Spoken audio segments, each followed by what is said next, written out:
General സെക്രട്ടറിയുമായ ബഹുമാനപ്പെട്ട ബാപ്പു സിലാർ അവരുടെ ആദരപൂർവ്വം ഞാൻ വേദിയിലേക്ക് ക്ഷണിക്കുന്നു. എത്തിയ ബഹുമാനപ്പെട്ട എല്ലാ വ്യക്തികളെയും ഞാൻ ആദരപൂർവ്വം ക്ഷണിച്ചുകൊള്ളുന്നു. ദർശന ചാനൽ എന്ന ആശയത്തിന്റെ സാക്ഷാത്കാരത്തിന് വേണ്ടി ആശയം രൂപപ്പെടുന്നത് മുതൽ ഇന്ന് വരെ അക്ഷീണം പരിശ്രമിച്ച് ഇനിയും ഈ ചാനലിനെ തികഞ്ഞ ദിശാബോധത്തോടെ നയിക്കേണ്ട വ്യക്തിയും ദർശന ടിവിയുടെ സിഇഒയുമായ ജനാബ് സിദ്ദീഖ് ഫൈസി വാളക്കുളം അദ്ദേഹത്തെയും ഞാൻ ഈ പരിപാടിയിലേക്ക് സ്വാഗതം ചെയ്യുന്നു.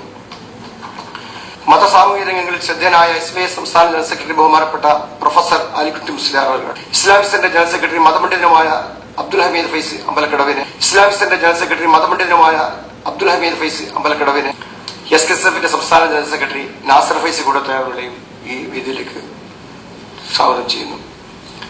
പ്രഗത്ഭ പണ്ഡിതനും ഖുർആൻ സെന്റർ ഡയറക്ടറുമായ റഹ്മത്തുള്ള ഖാസിം വിഭൂത്തേടം അവരുടെയും ഈ സദസ്സിലേക്ക് ഖുർആൻ സെന്റർ ഡയറക്ടറുമായ റഹ്മത്തുള്ള ഖാസിം വിഭൂത്തേടം അവരുടെയും ഈ സദസ്സിലേക്ക് സ്വാഗതം. അസ്സലാമു അലൈക്കും.